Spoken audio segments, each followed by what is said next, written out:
আসসালামু আলাইকুম। পাকিস্তান রেডি, আপনি প্রস্তুত আছেন তো? প্রথমে আপনাদেরকে পাকিস্তানের বর্তমান প্রধানমন্ত্রী শাহবাজ শরীফের 2024 সালের 22শে আগস্ট একটা বক্তব্য পড়ে শোনাই।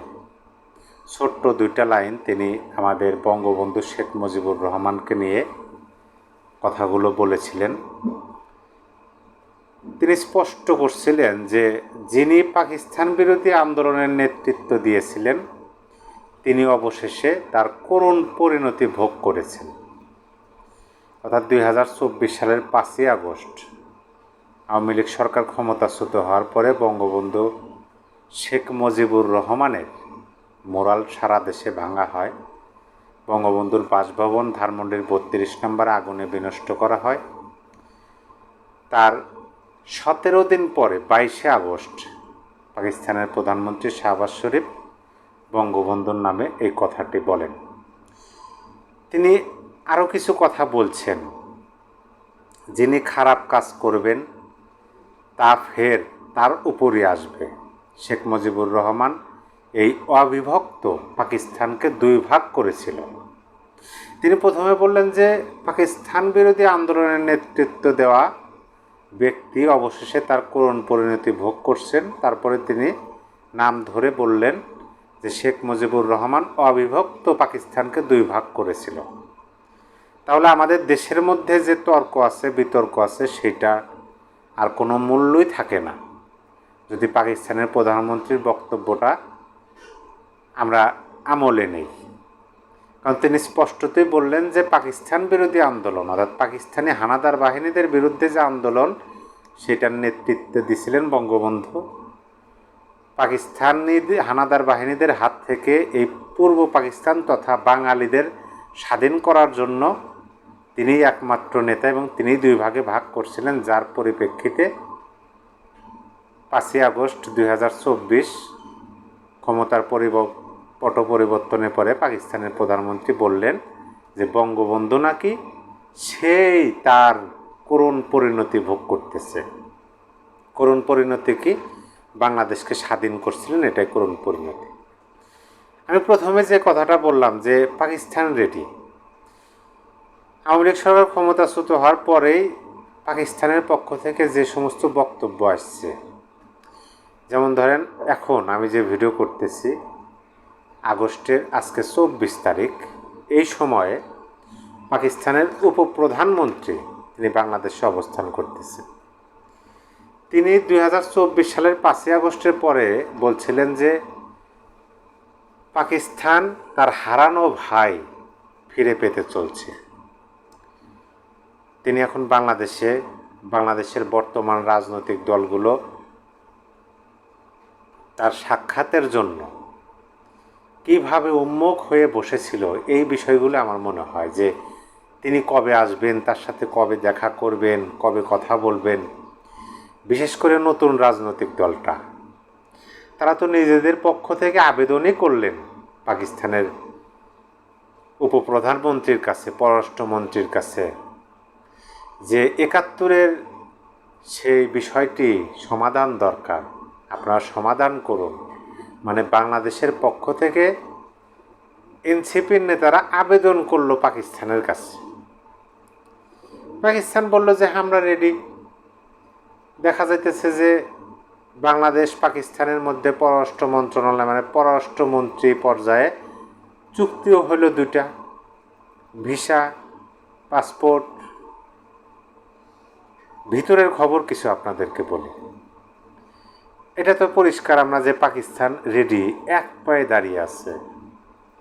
বাংলাদেশ নামটা হয়তো বা বাংলাদেশ থাকতে পারে, কারণ স্বাধীন দেশের নাম পরিবর্তন তারা করতে পারবে না, কিন্তু তাদের ক্ষমতা বলে হয়তো বা দুইটা দেশ আগের মতোই তারা চলাফেরা, আগের মতোই যোগাযোগ বাণিজ্য এগুলো করতে পারবে। হয়তো বা আগের মতো এই পূর্ব বাংলা থেকে পাকিস্তানিরা শাসন শোষণ করতে পারবে না আগের মতো, কিন্তু তারা গোপনে করবে। সেই বিষয়গুলোতে পাকিস্তান রেডি আছে। বাংলাদেশের পক্ষ থেকে বিভিন্ন মহল তাদেরকে উৎসাহ দিচ্ছে, তাদেরকে বলতেছে আমরা আগ্রহী, আপনারা এগিয়ে আসুন, আপনারা জাস্ট ৭১-এর সেই মুক্তিযুদ্ধের বিষয়টি একটু আপনারা মুখে বলে দেন আনুষ্ঠানিকভাবে যে আপনারা দুঃখ প্রকাশ করেন, আর যে সমস্ত সম্পত্তি আমাদের এখান থেকে নিয়ে গেছিলেন অল্প কিছু শুধু স্বীকার করেন মুখে যে ক্ষতিপূরণ দেব, আর কিছু লাগে না, সব কিছু এরাই দেবে বইয়ে। ব্যারিস্টার সুমন একটা কথা বলছিলেন যে আগে ব্রিটিশরা আমাদের এখানে এসে আমাদের মানুষদেরকে মারধর করে তারা সব কিছু নিয়ে চলে যেত, আর এখন আমরা নিজেরাই দিয়ে আসি। এরকমই আমার কাছে মনে হইতেছে পাকিস্তানের ক্ষেত্রেও, যে পাকিস্তান আগে আমাদের এই পূর্ব বাংলার মানুষদের উপর নির্যাতন করত, অত্যাচার করত, শোষণ করত, অর্থ সম্পদ সব তারা নিয়ে যেত পশ্চিম পাকিস্তানে, আর এখন আমরা নিজেরাই দেওয়ার জন্য উন্মুখ হয়ে বসে আছি। ভেতরেও কিন্তু এই ধরনের কার্যকলাপ চলতেছে। পাকিস্তানকে ওই যে পুরাতন ভাইকে বুকে জড়িয়ে নেওয়ার জন্য, পুরাতন ভাইকে বুকে জড়িয়ে ধরে ৫৩ বছরের করুণ কান্না করার জন্য ভেতরেও অনেক কাজ হচ্ছে। আমি একজনের বক্তব্য আপনাদেরকে পড়ে শোনাই। তিনি হলেন এবি পার্টির সাধারণ সম্পাদক ব্যারিস্টার ফুয়াদ। তিনি বলছেন যে নির্বাচন চাইতে হলে ২৯ জানুয়ারিতে চাইতে হবে, তাও আবার জুলাই সনদের আন্ডারে।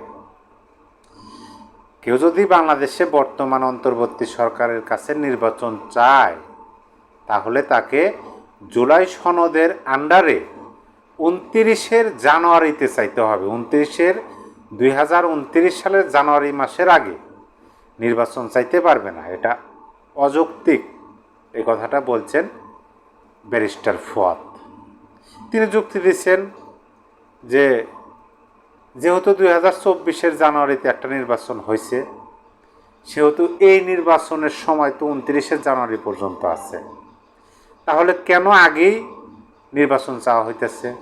বলা হইতেছে যে এই সরকার তো নির্বাচিত সরকার না, কিন্তু সব কিছু তো ঠিকঠাক মতো চলতেছে। সুপ্রিম কোর্ট তো এদেরকে সব বৈধতা দিয়ে দিচ্ছে, এরা বাজেট করতেছে, বিটিভিতে সেটা প্রচার হইতেছে, এরা প্রমোশন, ডিমোশন, বদলি, নিয়োগ সব কিছু করতেছে। তাহলে এই নির্বাচনের সময় শেষ না হওয়া পর্যন্ত নির্বাচন চাওয়া অযৌক্তিক, এবং যদি চাইতেই হয় নির্বাচন ২০২৯ সালের জানুয়ারির পরে বা জানুয়ারির দিকে চাইতে হবে জুলাই সনদের আন্ডারে। ভেতরে কাজ চলতেছে না। একদিকে পাকিস্তান রেডি, তারা সকল কিছু মৌখিকভাবে স্বীকার করে আমাদের সাথে আবার তারা পুরাতন ভাই, নতুন ভাই, হারিয়ে যাওয়া ভাই গলায় জড়িয়ে তারা আগের মতো নিপীড়ন, নির্যাতন, শোষণ করবে, তার জন্য পাকিস্তান রেডি। আর ভেতরে জনগণ যেন ভোট দিতে না পারে, ভোট দিতে চাইতে না পারে, যে আমরা ভোট দেব, সেটার জন্য যুক্তি উপস্থাপন করতেছে নতুন নতুন ব্যারিস্টার। আমি আরেকজনের কথা একটু আপনাদেরকে বলি। এসিটিভিতে ডক্টর জায়েদ তিনি এই কথাটি বলছেন, জামাতে ইসলামী জাতীয় ক্রান্তিকালে স্টুপিড সিদ্ধান্ত নেয়, এই কথাটা বলছেন ডক্টর জায়েদ। আমি তো বর্তমান সময় দেখতেছি যে কথাটা মিলে যায়। জামাতে ইসলাম অসভ্য সিদ্ধান্ত নেয়। স্টুপিড মানে হলো অসভ্য, সভ্য সিদ্ধান্ত নেয় না। পিআর পদ্ধতিতে নির্বাচন চায়, পিআর পদ্ধতিতে না হলে তারা নির্বাচনে অংশগ্রহণ করবে না, অথচ সংবিধানে পিআর পদ্ধতি নাই। এই বিষয়টা নিয়ে আর একটা কন্টেন্ট আমি বানাবো। সবাই ভালো থাকবেন। আল্লাহ হাফেজ।